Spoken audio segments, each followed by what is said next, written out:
seems like a lot. It seems like a lot of business, because here we are again, starting our new journey, going over the entire Bible, and we're only on Genesis part 2. So it seems like, wow, we have a lot of work to do. We have a lot to learn. We have a lot to take note of. But if we remember last year, we did the entire Quran.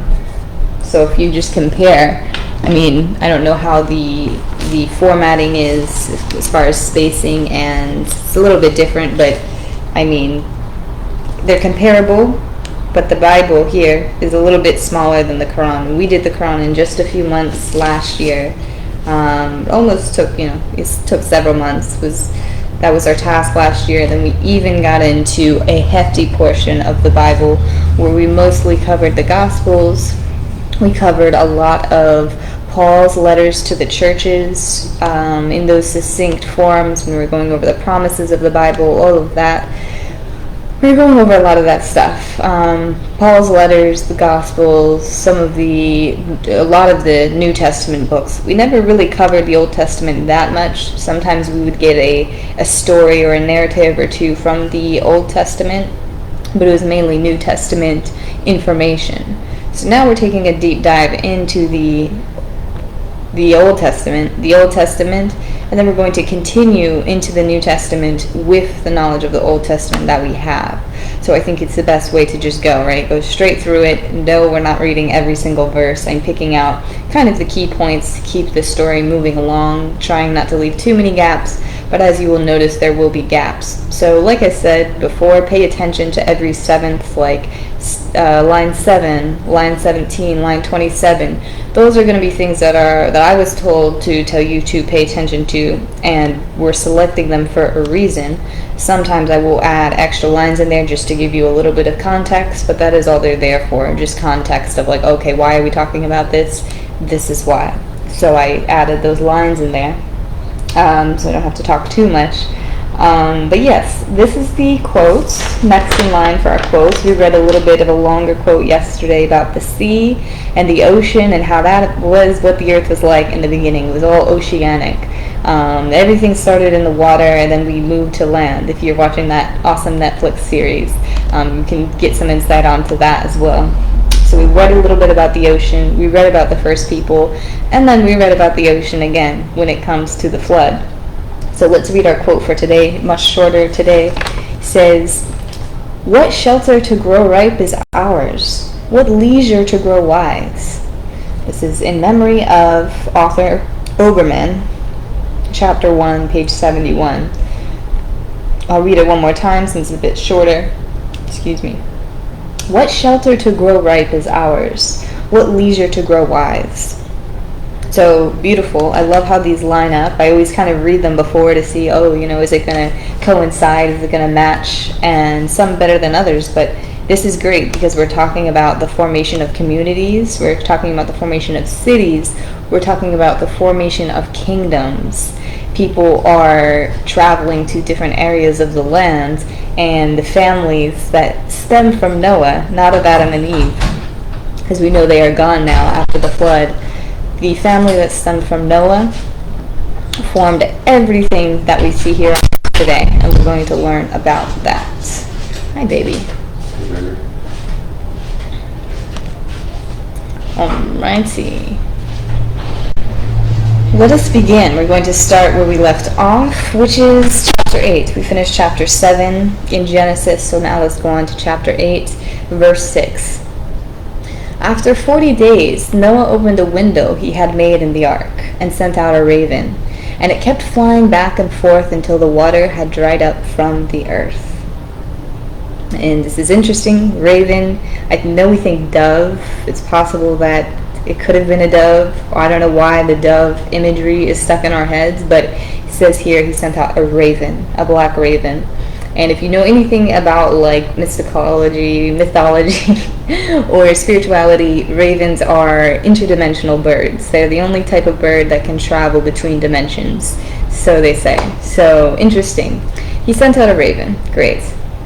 Then bring out every kind of living creature that is with you, the birds, the animals, and all the creatures that move along the ground, so they can multiply on the earth and be fruitful and increase in number on it. As for you, be fruitful and increase in number, multiply on the earth and increase upon it. So God said to Noah, this is the sign of the covenant I have established between me and all life on earth. The sons of Noah who came out of the ark were Shem, Ham, and Japheth. Ham was the father of Canaan. These were the 3 sons of Noah, and from them came the people who were scattered over the whole earth. May God extend Japheth's territory. May Japheth live in the tents of Shem, and may Canaan be the slave of Japheth. So this is a little interesting, just to give you a little context. There was a story where Noah got drunk, and the brothers, Shem and Japheth covered Noah, and then Ham was like causing a ruckus. So that's why it's saying Canaan is the slave of Japheth. The sons of Ham are going to be the slaves of Japheth. It's kind of like an interesting way that they split up everything, but God planned it that way. Now we're going to go into Hamites. So the one that was causing the trouble, these are his sons. The sons of Ham, Cush, Egypt, Put, and Canaan. The sons of Cush, Seba, Havilah, Sabta, Rama, and Septeka. And then the sons of Rama, Sheba and Dedan. Canaan was the father, Sidon his firstborn, and of the Hittites. Father of Sidon, his firstborn, and of the Hittites. Jebusites, Amorites, Girgashites. Hivites, Archnites, Sinites, Sinites, I don't know how to say that, but Arvadis, Zemaratis, and Hamathites.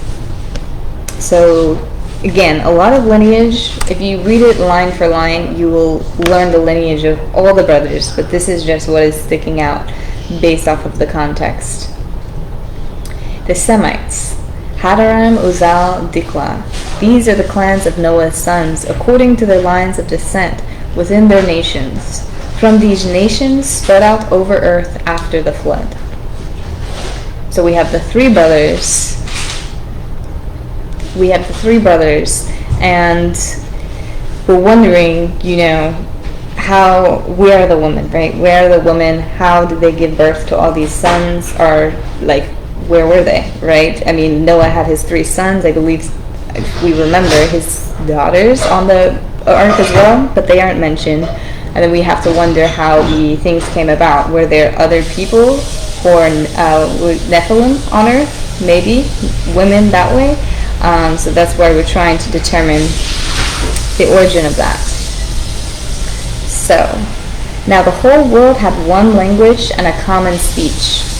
Come, let us go down and confuse their language so they will not understand each other. So the Lord scattered them from all over the earth, and they stopped building the city. That is why it is called Babel, because there the Lord scattered them all over the face of the earth. So again, sons of Noah, their families, everybody spoke the same dialect.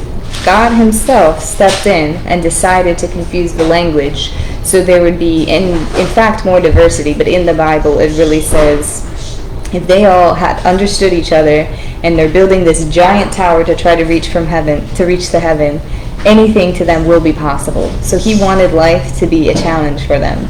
So he basically created all different types of dialects. He created different races. Right at this moment, people start to scatter and they start to diversify because they're speaking dialects. And then things just spread out entirely from there. This is the account of Shem's family line.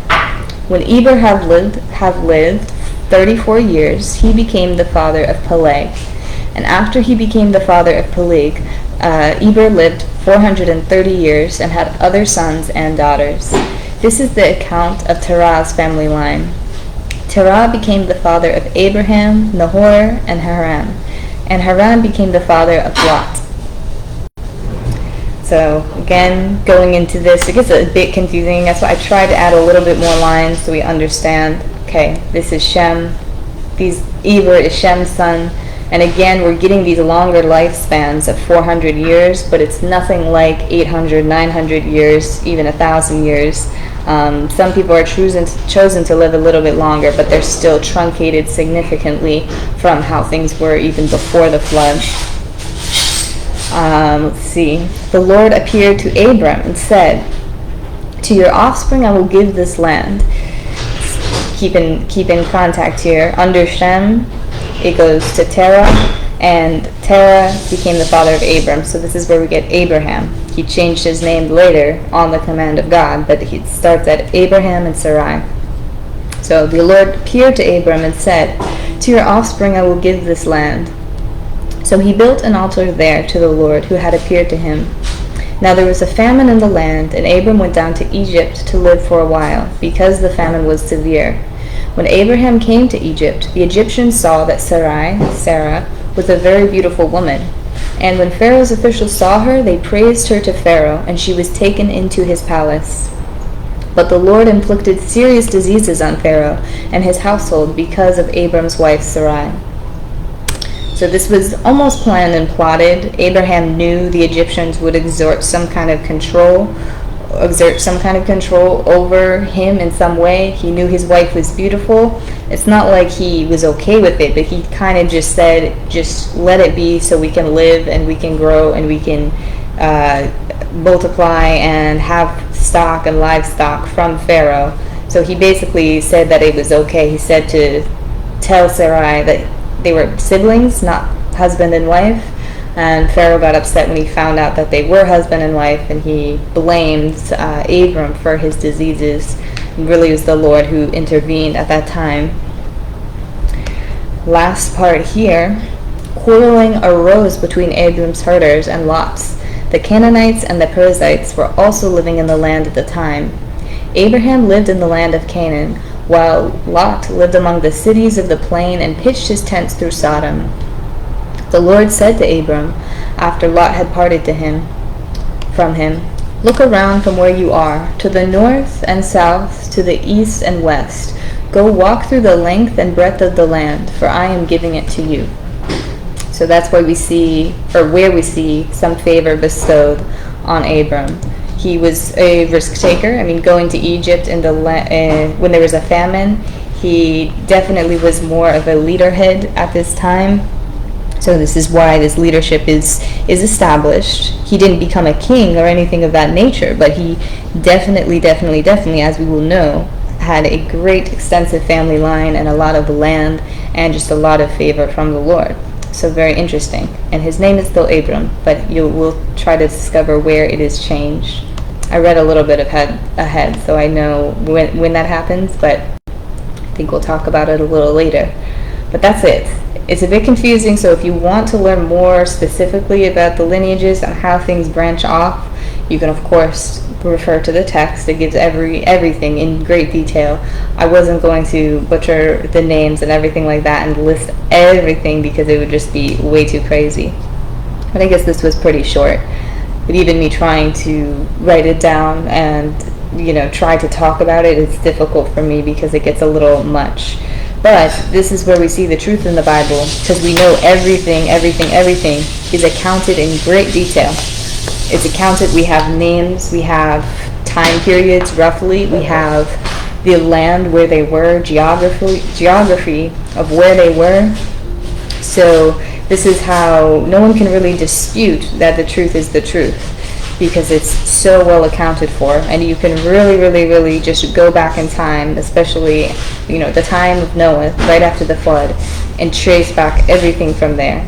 But of course, that's not how we do it, because we have this great account and this great true testimony to how things are structured, how things were structured.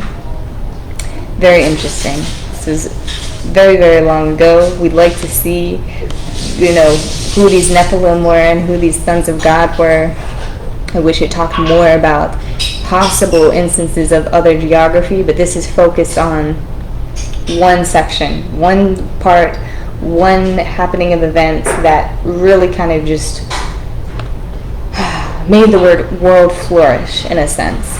Really, the flood made the world flourish, because after that everything was brand new And then there were things that went on before, and then there were things that went on after that assisted in that. I wish we knew a bit more about that, but I'm sure we'll get into it another time. So God bless you. Thank you for listening. I hope you have a great rest of your day. Bye-bye.